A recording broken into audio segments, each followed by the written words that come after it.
اللہ تعالیٰ کا لاکھ لاکھ شکر ہے کہ جس نے ہمیں مسلمان پیدا کیا. اس نعمت کی بدولت ہمیں بچپن سے یہ معلوم ہوا کہ ہم کہاں سے آئے ہیں اور ہمیں مرنے کے بعد کہاں جانا ہے اور ہماری یہ زندگی کس مقصد کے لیے ہے. اللہ سبحانہ و تعالیٰ قرآن پاک میں فرماتے ہیں خلق الموت والحیات لیبلوکم ایکم احسن عملا، کہ اس نے موت اور زندگی کو بنایا کہ تمہیں آزما کر دیکھے تم میں اچھے کام کون کرتا ہے. ہم میں سے ہر ایک کے لیے یہ زندگی ایک امتحان ہے. ہم سب سے یہ دیکھا جا رہا ہے کہ ہم کیسے عمل کرتے ہیں. پھر ہماری زندگی کے اختتام پر ہم سب کو موت سے واسطہ پڑنے والا ہے، اور ہم سب یہ بات بھی اچھی طرح جانتے ہیں کہ ہماری زندگی میں وہ دن بھی آنے والا ہے جب ہم سب کو اللہ کے حضور حاضر ہونا ہے. وہاں ہمارے اچھے اور برے اعمال کی جانچ پرکھ ہونی ہے. وہاں ہم سے نعمتوں کے بارے میں سوال کیا جانے والا ہے. لہٰذا ہم میں سے ہر ایک کو ان حقائق کے بارے میں اچھی طرح معلوم ہونا چاہیے. آج کی اس شام جس موضوع پر ہم گفتگو کرنے والے ہیں وہ ہے موت کے بعد کیا ہوتا ہے، اور پھر موت کے بعد کیا چیز ہمیں فائدہ دیتی ہے. تو گویا آج کی گفتگو 2 حصوں پر مشتمل ہے.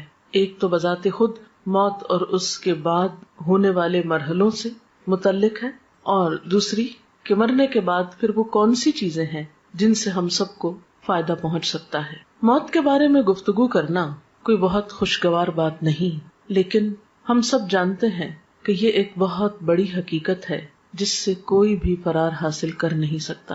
یہ ایک ایسا تلخ پیالہ ہے جو ہم میں سے ہر ایک کو پینا ہے. اس لیے عقل مند ہے وہ شخص جو آنے والے وقت سے پہلے اس کے لیے تیاری کر لے اور اچھی طرح جان لے کہ اس پر کیسی کیسی کیفیات گزرنے والی ہیں. قرآن پاک میں اللہ سبحانہ وتعالیٰ فرماتے ہیں کل نفس ذائقۃ الموت، ہر شخص کو موت کا مزہ چکھنا ہے. اور یہ بات 3 بار فرمائی گئی ہے. موت کیا ہے؟ موت زندگی کا اپوزٹ ہے، زندگی کا جوڑا ہے. ہر چیز اپنے جوڑے کے ساتھ مکمل ہوتی ہے.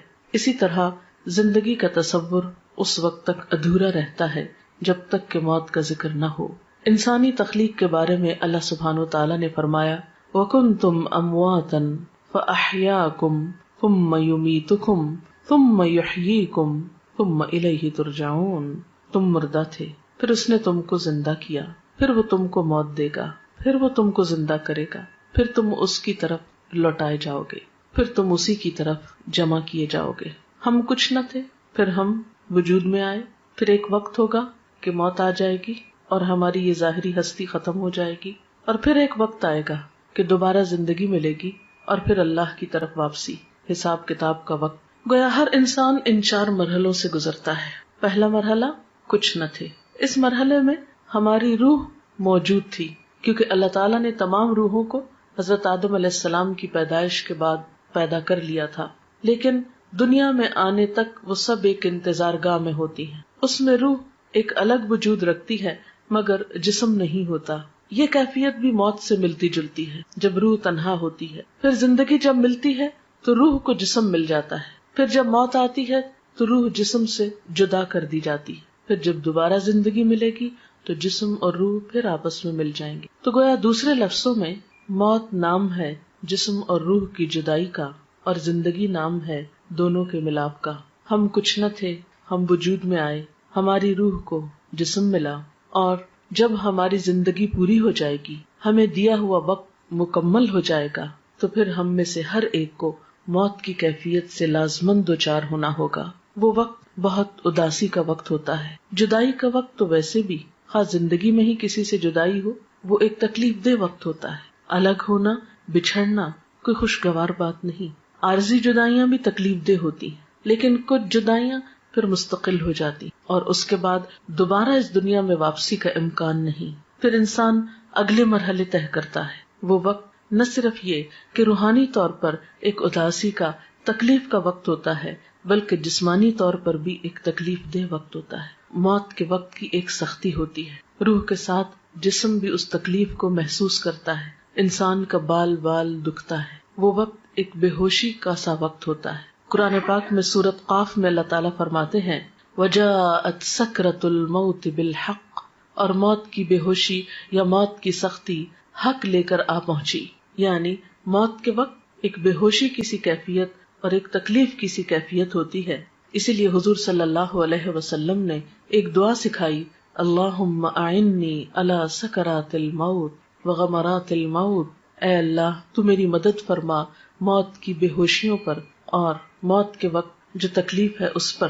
اللہ سبحانہ وتعالی یہ بھی فرماتے ہیں، کلا اذا بلغت التراقی وقیل من راق وظن انہ الفراق والتفت الساق بالساق الی ربک یومئذ المساق. سورۃ القیامہ کی ان آیات میں بتایا گیا کہ جب جان حلق تک پہنچ جاتی ہے تو کہا جاتا ہے کہ ہے کوئی جھاڑ پھونک کرنے والا. آدمی یہ سمجھتا ہے کہ اب دنیا سے جدائی کا وقت آ گیا. اس وقت پنڈلی کے ساتھ پنڈلی مل جاتی ہے، یعنی انسان کی انتہائی بے بسی کی کیفیت ہوتی ہے. نہ کوئی علاج کام آتا ہے، نہ کوئی دم درود کام آتا ہے، اور انسان اپنی روح کو خیر بات کہہ دیتا ہے. حضرت جابر رضی اللہ تعالی عنہ کہتے ہیں، رسول اللہ صلی اللہ علیہ وسلم نے فرمایا، موت کی تمنا نہ کرو، لا تمنوا الموت. جان کنی کی تکلیف بڑی شدید ہے، اور یہ نیک بختی کی علامت ہے کہ اللہ کسی بندے کی عمر لمبی کر دے اور اسے توبہ کی توفیق عطا فرما دے. موت کے بعد جسم ہوتے وہ قبر میں ہوتی ہے، اور روح جو ہوتی علیین سجین میں ہوتی ہے. نیک لوگوں کی روح علیین میں ہوتی ہے جو بلند جگہ ہے، اور بدترین لوگوں کی روح سجین میں ہوتی ہے جو قید خانہ ہے، اور وہاں ان کے ساتھ جو بھی معاملہ ہوتا ہے جزا یا سزا کا. لیکن قبر کے اندر یا جسم جہاں پر بھی ہو ایک لنک اس کا برابر رہتا ہے جس سے جسم بھی تکلیف محسوس کرتا رہتا ہے، خواہ وہ ایک گھڑے کے اندر ہو یا پھیلا ہوا ہو. بالکل ایسے ہی ہے جیسے کروڑوں میل دور سورج ہونے کے باوجود اس کی کرن ہمارے جسم پہ پہنچتی ہے تو ایک کنیکشن ہو جاتا ہے، اور ایک جیسے شعاع آپ کی آنکھ میں اگر ریفلیکٹ ہو کے بھی آتی ہے تو ایک پیئرسنگ افیکٹ ہوتا ہے اس کا. تو اسی طرح قبر میں مردے کو جو عذاب ہوتا ہے یہ قرآن و حدیث سے ثابت ہے.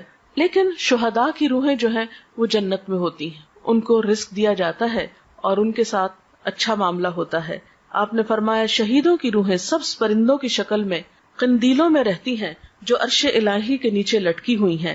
جب چاہتی ہیں جنت میں سیر کے لیے چلی جاتی ہیں، اور جب چاہتی ہیں واپس آ کے انہیں قندیلوں میں بیٹھ جاتی. یہ مسلم کی روایت ہے. حضرت عبداللہ بن عباس کہتے ہیں کہ آپ صلی اللہ علیہ وسلم نے فرمایا، شہداء جنت کے دروازے پر بہنے والی خوبصورت نہر کے سبز گنبدوں میں ہیں جہاں انہیں صبح شام ان کا رزق دیا جاتا ہے. اس کے بعد یہ کہ قیامت کا دن آتا ہے اور انسان کا حساب کتاب شروع ہوتا ہے. میں اس کی تفصیلات میں نہیں جاؤں گی. میں اپنے لیکچر کا دوسرا اہم ترین حصہ کہ مردے کے لیے پھر ہمیں کیا کرنا چاہیے وہ تو پہنچ گیا جہاں اس کو پہنچنا تھا. ان احادیث کی روشنی میں اور قرآنی آیات کی روشنی میں زیادہ بڑا فرق جو ہے وہ مسلم اور کافر کا ہے، اور ایک چیز بیچ میں منافق کی بھی آتی اور برے اعمال کی بھی آتی. بہرحال قیامت کے دن انسان کی شکلوں صورتوں کو، اس کے مال کو، پراپرٹی کو، جائیداد کو، اس کی ذہانت اور اس کی ڈگریوں کو، سرٹیفکیٹس کو نہیں دیکھا جائے گا. اس کی نیت دیکھی جائے گی، اس کا اخلاق اور اس کے اعمال اور اس کا کردار دیکھا جائے گا کہ اس نے اللہ تعالیٰ کی پسند کے کتنے کام کی. مثلاً ایک شخص زبان کھولتا ہے اور غلط باتیں کرتا ہے، جھوٹ بولتا ہے، الزام تراشی کرتا ہے اور ساتھ نماز بھی پڑھتا ہے. ایک شخص شہید ہو رہا ہے اور ساتھ والدین کی نافرمانی وہ کرتا ہے. تو کچھ مسلمان ایسے ہوں گے کہ جن کے ملے جلے عمل ہوں گے. اب یہ اللہ تعالیٰ پر ڈپینڈ کرتا ہے کہ وہ کس کے ساتھ کیا معاملہ کرے. دیکھیں نا، آپ انسانوں میں کچھ انسان ہوتے ہیں جو آپ کے دوست ہوتے ہیں، آپ کو معلوم ہے کیسے معاملہ کریں. کچھ دشمن ہوتے ہیں، آپ کو پتا ہے. کچھ بیچ کے لوگ ہوتے ہیں، پھر وہ اللہ کی مرضی جس کیٹیگری میں ان کو رکھے. لیکن بہرحال نبی صلی اللہ علیہ وسلم نے جب صحابہ کرام کے سامنے ان سب باتوں کا ذکر کیا تو صحابہ کرام ایک موقع پر اتنا روئے کہ سب نے اپنے منہ پہ کپڑے ڈال لیے اور سسکیاں لے لے کر روئے.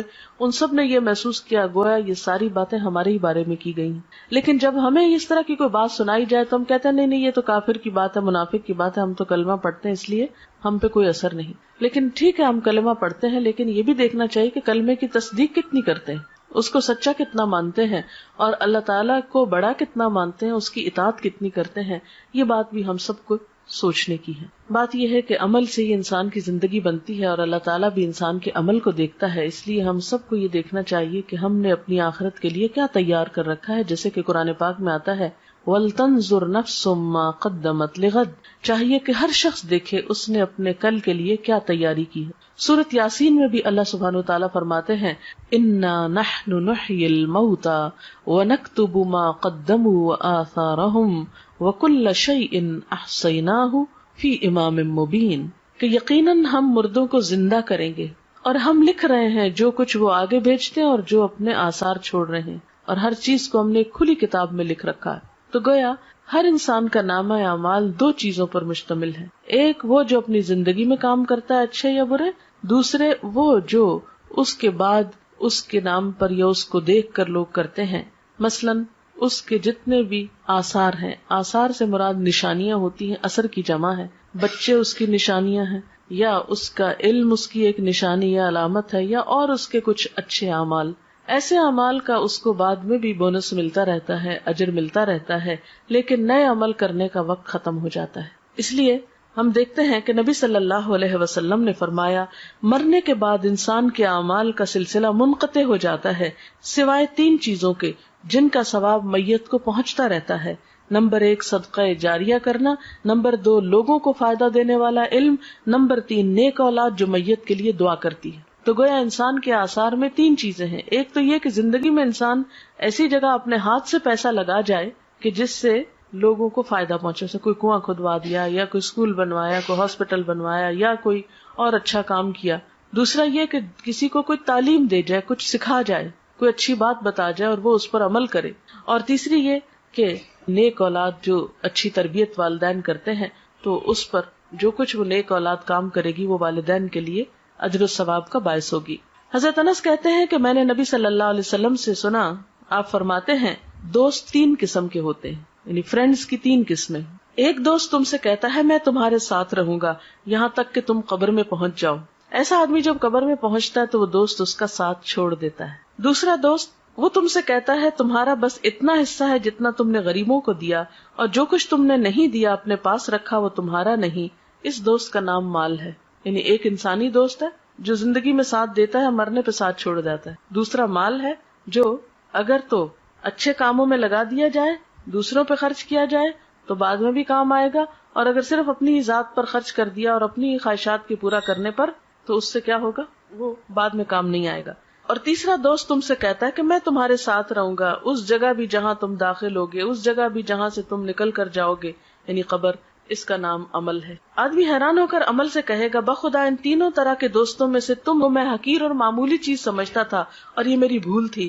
میں نے رشتہ داروں کے لیے، دوستوں کے لیے سب کچھ کیا، کوئی کام نہیں آیا، صرف عمل ہی ساتھ رہا. تو گویا ایک دوست انسان ہے، دوسرا مال ہے، اور تیسرا عمل ہے. انسان انسانی دوستوں کو بہت اہمیت دیتا ہے، مال کو بھی بہت چاہتا ہے، لیکن کام کرنا پسند نہیں کرتا جبکہ ساتھ اسی کو دینا ہے. حضرت ابو ہریرہ سے روایت ہے نبی صلی اللہ علیہ وسلم نے فرمایا بے شک مومن کے ان کاموں اور نیکیوں میں سے جن کا ثواب اسے مرنے کے بعد بھی پہنچتا رہے گا یہ چیزیں ہیں. یعنی اپنی زندگی میں انسان ایسے کام کر جائے جس کا اجر و ثواب اس کو مرنے کے بعد ملے. تو آپ صلی اللہ علیہ وسلم نے اب وہ کام بتائے. اب یہ حدیث ہم سب کے لیے کہ وہ کون سے کام ہے جو آج ہم کریں تو ہمیں قبر میں بھی اس کا پروفٹ ملتا رہے گا، اس کا فائدہ ملتا رہے گا، کیونکہ عمل ہی ساتھ جائے گا نا. وہ کون سے ہیں؟ نمبر 1 وہ علم جس کو اس نے سیکھ کر پھیلایا، یعنی خود بھی سیکھا اور دوسروں کو بھی سکھایا یا پھیلایا.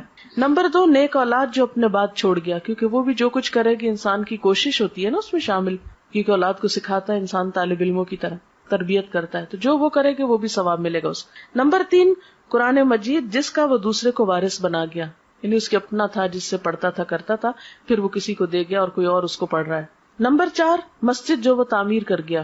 نمبر 5 مسافروں کے ٹھہرنے کے لیے گھر بنا گیا، یہ کوئی ہاسٹل بھی ہو سکتا ہے، کوئی مسافر خانہ سرائے، کچھ بھی ہو سکتا ہے. نمبر 6 نہر جاری کر گیا، یعنی پانی کا انتظام کر گیا. نمبر 7 صدقہ خیرات جو وہ اپنے مال میں سے اپنی تندرستی اور زندگی کی حالت میں نکال کے گیا، یعنی کہ مرتے وقت یہ فلاں کو دے دو فلاں کو، وہ تو پھر ہو گیا اوروں کا. ان چیزوں کا اس کو مرنے کے بعد بھی ثواب پہنچتا رہے گا.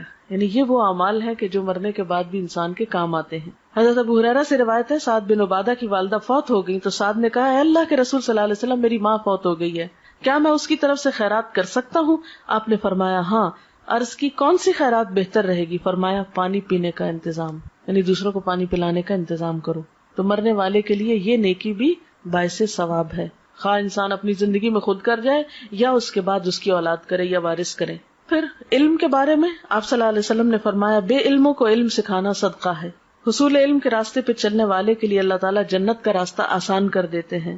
یعنی علم جو ہے انسان کے لیے بہترین صدقہ جاریہ ہے. انسان اگر سیکھتا ہے، سکھاتا ہے، کوئی کتاب لکھتا ہے، کوئی مضمون لکھتا ہے، کوئی کسی کو تعلیم دیتا ہے، کسی طالب علم کی فیس دیتا ہے، کوئی اسکول بنوا دیتا ہے، کوئی مدرسہ بنواتا ہے، کچھ بھی جو علم کی ایکٹیویٹی یا ترقی کے لیے، اور آج کا دور جیسے کمپیوٹر اور انٹرنیٹ کا دور ہے یا اور وسائل، تو کوئی بھی ایسا آلہ یا چیز خریدنا یا تیار کرنا یا ایجاد کرنا، وہ سب اس میں شامل ہے جس سے خیر کی بات عام ہو سکے. پھر نیک اولاد، یعنی انسان کی زندگی میں بہت چانس ہے کہ اپنے بچوں کی، اور خصوصاً آپ مائیں ہیں جن کے پاس بچوں کو وقت زیادہ ملتا ہے رہنے کا، ان کی اچھی تربیت کرے. آپ نے فرمایا سب سے پاکیزہ کھانا جو تم کھاتے ہو اپنے ہاتھ کی کمائی سے ہے، اور تمہاری اولاد بھی تمہاری کمائی میں شامل ہے. یعنی گویا اولاد کو قرآن و سنت کا علم دینا، اچھی تمیز، اخلاق، ادب سکھانا جو ہے اجر و ثواب کا باعث ہے. ایک اور چیز جو میت کو فائدہ دیتی ہے وہ دعا ہے. ایک مسلمان جب اپنے بھائی کی عدم موجودگی میں دعا کرتا ہے تو وہ قبول ہوتی ہے، اور اس آدمی کے پاس ایک نگران فرشتہ ہوتا ہے جو کہتا ہے کہ جو دعا تم اپنے بھائی کے لیے کر رہے ہو وہی تم کو بھی ملے. پھر اسی طرح ایک حدیث میں آتا ہے کہ قبر میں میت کی مثال ڈوبنے والے اور فریاد کرنے والے کی طرح ہوتی ہے، جو اپنے ماں باپ یا بہن بھائی یا کسی دوست کی دعا کا منتظر رہتا ہے، اور جب وہ اسے پہنچتی ہے تو دنیا کی ہر چیز سے زیادہ پیاری اس کو وہ دعا ہوتی ہے جو دوستوں کی طرف سے اس کو ملتی ہے یا اولاد کی طرف سے. آپ صلی اللہ علیہ وسلم نے فرمایا بے شک اللہ تعالیٰ اہل دنیا کی دعا سے اہل قبور کو پہاڑوں کے برابر اجر عطا کرتا ہے. یعنی ہماری دعائیں مردوں کے حق میں کیسے ثابت ہوتی ہیں؟ جیسے پہاڑ جتنا تحفہ، جو معمولی چیز نہیں ہے کسی مرنے والے کے لیے دعا کرنا. مردوں کے لیے زندوں کی طرف سے بہترین تحفہ ان کے لیے استغفار کرنا، یعنی ان کی بخشش کی دعا کرنا ہے. اور وہ دعا کیا ہے؟ اللہم اغفر لہ وارحمہ وعافہ واعف عنہ واکرم نزلہ ووسع مدخلہ واغسلہ بالماء والثلج والبرد ونقہ من الخطایا کما ينقى الثوب الابيض من الدنس اللهم ابدله دارا خيرا من داره واهلا خيرا من اهله وزوجا خيرا من زوجه اللهم ادخله الجنة واعذه من عذاب القبر ومن عذاب النار. تو یہ مسنون دعا ہے جو آپ صلی اللہ علیہ وسلم مردے کے لیے پڑھتے تھے. ہم سب کو بھی اپنے والدین کے لیے اور دیگر رشتہ داروں کے لیے یا دوستوں کے لیے جو دنیا سے چلے جائیں یہی دعا کرنی چاہیے. ہم سب کے پاس جو وقت ہے، صحت ہے، جوانی ہے، یہ ساری نعمتیں ایسی ہیں کہ جن کے بارے میں ہم سے سوال کیا جائے گا، حساب ہوگا. تو بات یہ ہے کہ ہمیں دو کام کرنے ہیں. ایک تو یہ کہ اپنے لیے ایسے کام کرنے ہیں جو ہمارے مرنے کے بعد ہمارے اپنے لیے صدقہ جاریہ بنے. دوسرے وہ کام ہیں جو ہمیں اپنے عزیز دوستوں، رشتہ داروں، والدین اور دیگر اقرباء کے لیے کرنے ہیں اگر وہ دنیا سے چلے جائیں، کیونکہ وہ اب اپنے لیے خود کچھ نہیں کر سکتے، وہ اب آپ کی دعاؤں کے محتاج ہو گئے. تو سب سے پہلی بہترین چیز جو کرنی ہے آپ کو وہ دعا کرنی. نمبر 2 یہ کہ ان کے لیے صدقہ خیرات کرنا ہے، اور خاص طور پر اگر وہ کوئی قرضہ چھوڑ گئے تو پہلے اس کو ادا کرے، ان کی وراثت تقسیم کرنے میں مدد کرے اہل خاندان کی. تیسری چیز، اگر ان کے روزے چھوٹ گئے ہیں تو اس کو ادا کریں، چاہے خود رکھیں یا اس کا کفارہ دیں. اور چوتھی چیز یہ کہ ان کے لیے صدقہ خیرات کا اہتمام، جیسے کنویں کھدوانے کی شکل میں یا پانی پلانے کی شکل میں یا اور کسی بھی طریقے سے. تو دعا، قرضوں کی ادائیگی، علم کا پھیلانا، یہ تمام چیزیں جو ہیں یہ میت کو فائدہ دیتی ہیں. وآخر دعوانا ان الحمدللہ رب العالمین. اب اگر آپ کے پاس کوئی سوال ہے تو آپ وہ کر سکتے ہیں. میں نے اسی لیے ذرا سا پہلے چھوڑا ہے کہ دعا کا بھی وقت مل جائے، اور اگر کوئی بات آپ کے ذہن میں ہو جو اس لیکچر سے واضح نہیں ہوئی تو اس سے آپ کو فائدہ ہو جائے. شرک کا مطلب ہوتا ہے کسی کو شریک کرنا. اللہ تعالیٰ کی ذات میں، اس کی صفات میں، اس کے حقوق میں، اختیارات میں کسی اور کو شریک سمجھنا شرک ہوتا ہے. ذات میں شرک کیا ہے؟ جیسے اللہ تعالیٰ کو الہ ماننے کے علاوہ پتھروں کے بت یا فرشتوں یا نیک انسانوں کو بھی پوجنا، یعنی خواہ وہ کوئی قبر ہو یا پتھر کا کھڑا بت ہو یا کوئی فرشتہ ہو یا پھر مورت ہو یا کوئی بھی چیز. صفات میں شرک یہ ہوتا ہے کہ جو قوت اللہ کے پاس ہے وہ اوروں کے پاس بھی. مثلا وہ رزق دیتا ہے تو ہم یہ آس لگا لیں کوئی اور بھی دیتا ہے. اگر وہ دعائیں سنتا ہے تو ہم سمجھے کوئی اور بھی ہماری پکار سننے والا ہے. اگر وہ رزق اور اولاد دیتا ہے تو ہم سمجھے کسی انسان کے ہاتھ میں بھی ہے، نعوذ باللہ. ایسا یہ صفات میں شرک ہوتا ہے. کسی کو قسمتوں کا بنانے بگاڑنے والا ماننا نہیں، یہ سب صرف اللہ ہی کرتا ہے. ان یمسسک اللہ بضر فلا کاشف لہ الا، اگر تم کو کوئی نقصان پہنچے تو اس کو دور کرنے والا کوئی نہیں سوائے اللہ کے. اگر یہ سمجھنا کہ ہمارا غم اور مشکل کشائی کوئی اور کر دے گا، یہ شرک. اسی طرح حقوق کے، جیسے عبادت اللہ کی ہونی چاہیے، اگر آپ غیر اللہ کی شروع کر دیں، نماز، روزہ، سجدہ وغیرہ، تو یہ شرک. اختیارات یہ کہ جیسے اختیارات اللہ کے اگر کسی اور میں سمجھے تو یہ بھی شرک. سوال ہے میت کے نام پر کھانا پکا کر کسی کو کھلانا یا مسجد میں بھیجنے سے میت کو فائدہ ہے یا نہیں؟ اگر وہ کسی غریب کو آپ کھلا رہے ہیں، کسی ضرورت مند کو دے رہے ہیں، تو انشاءاللہ فائدہ پہنچے گا، یعنی صدقہ اس کے نام پر آپ کر رہے ہیں، اس کو فائدہ پہنچانے کا۔ لیکن اگر وہ پکا کر خود ہی بیٹھ کے کھا لیتے ہیں، جیسے ہمارے یہاں ہوتا ہے کہ تیسرے دن کل کرتے ہیں اور اس میں اچھے اچھے فروٹ کاٹتے ہیں اور وہ سب آئے ہوئے دوست رشتہ دار کھا پی کے گھروں کو چلے جاتے ہیں، پارٹی کا سما ہوتا ہے، تو یہ تو کوئی صدقے کی قسم نہیں ہے۔ یا پھر یہ کہ ہر جمعرات کو ہم اسی طرح کا کام کرتے ہیں، یا 40 دن گزرنے پر ہم دیگ چڑھاتے ہیں اور سب ایک جیسے دعوت ہو رہی ہے سب کی، آئے بیٹھے کچھ اور کھایا پیا اور چلے گئے، تو صدقہ ہے نا، یعنی کسی غریب کو کھلانا، کسی ضرورت مند کو دینا۔ تو میت کے نام پر اگر آپ صدقہ کرنا چاہتے ہیں تو ضرورت مندوں کو دیں، یتیموں کو دیں، بیواؤں کو دیں، مسکینوں کو دیں، یہ صدقہ ہوگا۔ 13 شعبان کو میت کے حوالے سے کوئی چیز قرآن و سنت سے ثابت نہیں ہے۔ اچھا، اب آپ دیکھیں کہ میت کے لیے مثلاً اگر صدقہ کرنا ہے اور آپ کو غریب مسکین کو بھی آپ نے کھانا کھلا دیا تو اور کیا کریں؟ کسی کو پڑھا دیں، کسی بچے کی فیس دے دیں، اور نیت یہ کر لیں کہ اس کا ثواب میت کو پہنچے۔ کوئی اسکول بنوا، آپ دیکھیں ہمارے اسکولوں میں لائٹ نہیں ہوتی، بیٹھنے کو کرسیاں نہیں ہیں بچوں کے، اور اسی طرح عمارت نہیں ہے سر پہ۔ پاکستان میں کتنے اسکول ایسے ہیں جن کی چھتیں ہی نہیں ہیں، اوپن میں اسکول ہو رہے ہیں۔ تو یہ علم جو ہے یہ فرض ہے مسلمانوں پر حاصل کرنا، طلب العلم فریضۃ علی کل مسلم۔ اس فرض کی ادائیگی میں اگر آپ کوئی بھی چیز میت کے لیے کرتے ہیں تو اس کا بھی فائدہ ہے۔ اور ابھی تو مردے کی حالت میں نے بتائی ہے کہ یا تو نیک ہوگا اور یا بد ہوگا۔ تو اب اگر ایک شخص سزا میں مبتلا ہے وہاں، تو آپ کا کیا خیال ہے وہ عید کر رہا ہوگا؟ یہ تو عقل کو بھی نہیں لگتی نا بات کی مردہ عید کرے۔ مردوں کی کیا عید؟ نصف شعبان کی کیا کوئی دعا ہے؟ یہ دعا کی کوئی فضیلت ہے؟ دیکھیں کہ آپ صلی اللہ علیہ وسلم سے کوئی ایسی دعا تو ہمیں نہیں پتہ چلتی قرآن و سنت میں کہ جو آپ نے 15 شعبان کو خاص طور پہ مانگی۔ دیکھیے کہ اسلام میں عبادت کا جو تصور ہے وہ یہ ہے کہ بندہ ہر لمحہ اپنے رب کو یاد کرے، یہ ہے عبادت کی روح۔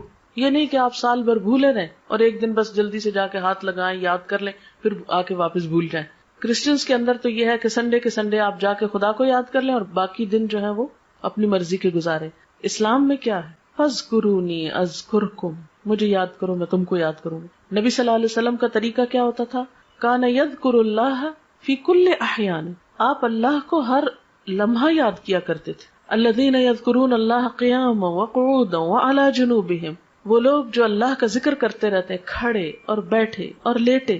یہ ہے عبادت کا تصور۔ جیسے نماز ہے، دن میں 5 نمازیں فرض ہیں، اس کی پابندی لازم ہے، اس کو نہ پڑھنے پہ سخت پکڑ ہے۔ قیامت کے دن پہلا سوال نماز کے بارے میں ہوگا۔ پھر اس کے بعد سال میں روزے فرض ہیں، وہ اگر رمضان کے بغیر آپ رکھیں گے تو اس کو کوئی فائدہ نہیں، وہ نفل شمار ہوگی۔ ایک روزہ رمضان کا بغیر کسی وجہ کے چھوڑ دینا، اس کے بدلے میں زندگی بھر روزے رکھے تو وہ اجر نہیں ملتا۔ یعنی پوری زندگی آپ روزے رکھیں نا اور ایک چھوڑ دیں رمضان کا روزہ تو وہ برابر نہیں ہو سکتا اجر۔ پھر حج فرض ہے صاحب استطاعت لوگوں پر، اور حج کے لیے دن مقرر ہے، مہینہ مقرر ہے، وقت اور جگہ مقرر ہے۔ اگر اس پہ آپ نہیں پہنچے تو آپ کا حج نہیں ہوا۔ عیدوں کا دن مقرر ہے، زکوٰۃ کے لیے کہ جب آپ کا سال پورا ہو، سال میں کسی بھی وقت جب آپ کا ٹائم پورا آپ دے دیں۔ یہ تو ہے مقرر دن، مقرر وقت، مقرر جگہ، مقرر طریقے۔ باقی کیا ہے؟ ہر وقت اللہ کو یاد کرو، ذکر کرو، توبہ استغفار کرو، تسبیح کرو، صدقہ خیرات کرو، کچھ بھی کرو۔ لیکن ہم نے کیا کیا ہے کہ کچھ مخصوص دنوں کو بس خاص کر لیا عبادت کے لیے اور باقی زندگی اپنی مرضی کے لیے۔ یہ طریقہ کار درست نہیں ہے۔ اس میں پھر خاص طور پر جو چیزیں بہت زیادہ زور پکڑ رہی ہیں وہ رجب کی 27 تاریخ کو عبادت کر لینا یا 15 شعبان کو کر لینا، حالانکہ حضور صلی اللہ علیہ وسلم شعبان میں اتنی کثرت سے روزے رکھتے تھے کہ اور کسی مہینے میں رمضان کے علاوہ نہیں۔ آپ کہتے تھے کہ اس مہینے میں اعمال اللہ کے حضور پیش کیے جاتے ہیں کہ میرا جی چاہتا ہے کہ جب میرے عمل اللہ کے حضور پیش کیے جائیں تو میں روزے سے ہوں، یعنی اتنا اجر و ثواب ہے اس مہینے میں روزے رکھنے۔ لیکن ہم لوگوں نے باقی تو نفلی روزے بھول کے صرف ایک 15 کا روزہ رکھ لیتے ہیں، حالانکہ آپ نے صرف ایک دن مخصوص نہیں کیا اس کے لیے۔ ہاں 15 کے بعد روزے رکھنے سے منع کیا ہم کو تاکہ اگلے رمضان کے اوپر اثر نہ پڑے۔ باقی اس مہینے میں صدقہ خیرات کریں، ذکر اذکار کریں، نمازیں پڑھیں، جو بھی کریں اچھے کام وہ آپ کو فائدہ دیں گے۔ لیکن صرف مخصوص اوقات میں مخصوص طریقے کی مخصوص نماز پڑھ کے فارغ ہو جانا اور پھر فرائض کی بھی پابندی نہ کرنا، یہ بات درست نہیں۔ عورتوں کے قبرستان جانے کے بارے میں یہ کہ پسندیدہ نہیں ہے، کبھی ایک آدھ بار چلا جائے انسان عبرت کے لیے تو اور بات ہے، جیسے حضرت عائشہ سے روایت ہے ایک دفعہ وہ گئی تھی اپنے بھائی کی قبر پر، یا یہ کہ آپ لوگ کہیں بازار سے گزر رہے ہوتے ہیں تو راستے میں قبرستان ہے اور گاڑی گزر رہی تو آپ بھی دعا پڑھ دیں۔ لیکن اسپیشلی قبرستان کے اندر جا کے کسی قبر کے پاس بیٹھ رہنا اور عورتوں کا کثرت سے جانا، اس کو ناپسند کیا گیا ہے۔ کوئی شخص مر گیا اس کے نام پر کھانا پکانا اور فاتحہ پڑھنا کیا درست ہے؟ میں نے بتایا نا ابھی کہ اس کی طرف سے صدقہ کرنے کے لیے آپ کسی غریب کو دے دیجئے اور کسی ضرورت مند کو کھلائیے. آپ اس کے نام پہ صدقہ کر سکتے. نام سے مراد یہ کہ اس کی طرف سے کہ اس کو ثواب پہنچے، صدقہ خیرات آپ کر سکتے ہیں. جی فاتحہ جو ہے یہ تو اپنی ہدایت کی دعا ہوتی. سورۃ الفاتحہ میں کیا ہے؟ ایاک نعبد و ایاک نستعین اہدنا الصراط المستقیم. ہم صرف تیری عبادت کرتے ہیں اور تجھ سے ہی مدد مانگتے ہیں، ہمیں سیدھا راستہ دکھا. تو مردے کو تو ہدایت کی دعا نہیں چاہیے، مردہ تو مر گیا، اس کو تو اب بخشش کی دعا چاہیے. اس لیے اس موقع پر کچھ مخصوص ذکر آپ صلی اللہ علیہ وسلم نے ہمیں نہیں سکھایا. بس نیت کریں، خواہ گھر میں نہیں بھی پکائیں. دیکھیں کتنے لوگ ہیں جو گھر میں کھانا پکا سکتے ہیں. کئی لوگ جو ہے وہ ان میں ہمت نہیں، کوئی بیمار ہے، کوئی مصروف ہے، کوئی کسی کے پاس اتنی وسعت نہیں. تو آپ بے شک راشن دے دیں، آپ پیسہ دے دیں، آپ کسی بھی طرح کسی کی مدد کر دیں. ضروری نہیں کہ پکا کے سامنے رکھ کے پڑھ کے پھر دیں. یہ ہم نے خود رواج نکال لیا ہے. دعا کرنا جو ہے میت کو سب سے زیادہ فائدہ دیتا ہے. دیکھیں ہمارا دعا پہ کچھ خرچ نہیں آتا. اذان سن لیجئے پھر دعا کرتے ہیں. سبحان اللہ وبحمدہ عدد خلقہ ورضا نفسہ وزنۃ عرشہ ومداد کلماتہ. سبحان اللہ العظیم. اللہم صلی علی محمد وعلی آل محمد کما صلیت علی ابراہیم وعلی آل ابراہیم انک حمید مجید. اللہم بارک علی محمد وعلی آل محمد کما بارکت علی ابراہیم وعلی آل ابراہیم انک حمید مجید. ربنا آتنا فی الدنیا حسنۃ وفی الآخرۃ حسنۃ وقنا عذاب النار. ربنا لا تزغ قلوبنا بعد اذ ہدیتنا وہب لنا من لدنک رحمہ انک انت الوہاب. ربنا ہب لنا من ازواجنا وذریاتنا قرۃ اعین واجعلنا للمتقین اماما. ربنا لا تؤاخذنا ان نسینا او اخطأنا. ربنا ولا تحمل علينا إصرا كما حملته على الذين من قبلنا. ربنا ولا تحملنا ما لا طاقة لنا به واعف عنا واغفر لنا وارحمنا أنت مولانا فانصرنا على القوم الكافرين. یا اللہ پاک جو کچھ ہم نے پڑھا ہے سنا ہے اپنی رحمت سے اسے قبول فرما. یا اللہ جو باتیں آپ کی مرضی کے مطابق ہوئی ہیں، آپ کو پسند آئی ہیں، ہم سب کو اس پر عمل کی توفیق عطا فرما. اگر کوئی بات بھولے سے زبان سے ایسی نکلی ہے جو آپ کو پسند نہیں آئی تو ہم سب کو اس سے دور کر دے. یا اللہ تو ہمارے گناہوں کو معاف کر دے، ہمیں ہدایت عطا فرما، ہمیں ان کاموں کی توفیق دے جن سے تو راضی ہو جائے. اللہ ہمیں اپنی محبت عطا کر دے، اپنے حبیب محمد صلی اللہ علیہ وسلم کی محبت عطا کر دے، نیک بندوں کی محبت عطا کر دے. یا رب العالمین تو ہمارے گناہوں کو معاف کر دے، ہماری کوتاہیوں سے اور سستی سے درگزر فرما. یا اللہ تو ہمیں اس زندگی میں ان کاموں کی توفیق دے جن سے تو راضی ہو جائے. اللہ ہمارے والدین پر اپنی رحمت فرما.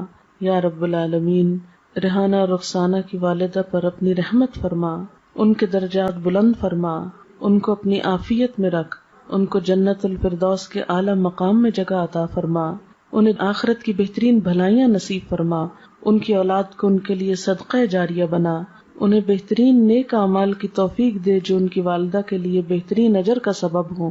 یا رب العالمین ہم سب بھی اس رستے کے مسافر ہیں، ہمیں بھی ان کاموں کی توفیق دے جو ہمیں وہاں کام آنے والے ہیں. ہماری موت کی سختی کو ہم پہ آسان کر دینا، نیک فرشتوں سے ہمارا واسطہ ہو. یا اللہ ہمیں قبر کے عذاب سے بچانا. یا اللہ تو ہمارا خاتمہ ایمان پر فرمانا، آخری وقت کلمہ نصیب فرمانا. یا اللہ ہماری اولادوں کو ہماری آنکھوں کی ٹھنڈک بنا، انہیں دنیا اور آخرت میں کامیابی دے. یا اللہ ہمیں نیکی کے کاموں کی توفیق دے، برائیوں سے بچنے کی توفیق عطا کر دے. اپنی ذات پر ہمیں مکمل ایمان اور بھروسہ عطا کر دے. جتنی بہنیں یہاں آئی ہیں سب کا آنا قبول کر، اس گھر پر اپنی خیر و برکت نازل فرما، سب کے دکھ تکلیفیں پریشانیاں دور فرما، ہم سب کو اپنی رحمت سے ڈھانپ لے، ہم سے درگزر فرما. تو ہی ہمارا مولا ہے، ہم سب پر اپنی رحمت فرما. ربنا تقبل منا انک انت السمیع العلیم وتب علینا انک انت التواب الرحیم. وصلی اللہ تعالی علی خیر خلقہ محمد وعلی آلہ واصحابہ واہل بیتہ اجمعین برحمتک یا ارحم الراحمین. الہی آمین. سبحانک اللہم و بحمدک نشہد ان لا الہ الا انت نستغفرک و نتوب الیک۔ رخسانہ، کچھ کیسٹ اور کتاب شاید آپ کو اپنی والدہ کے صدقہ جاریہ کے لیے تقسیم کرنا چاہتی ہیں، اس کے لیے میں آپ کو تھوڑا سا گائیڈ کرنا چاہوں گی کہ جب بھی آپ نماز پڑھیں اور قرآن پاک پڑھیں تو یہ چھوٹی سی دعاؤں کی کتاب ہے، اس کو آپ اپنے پرس میں رکھ لیں، اپنے کہیں بھی قریب رکھ لیں۔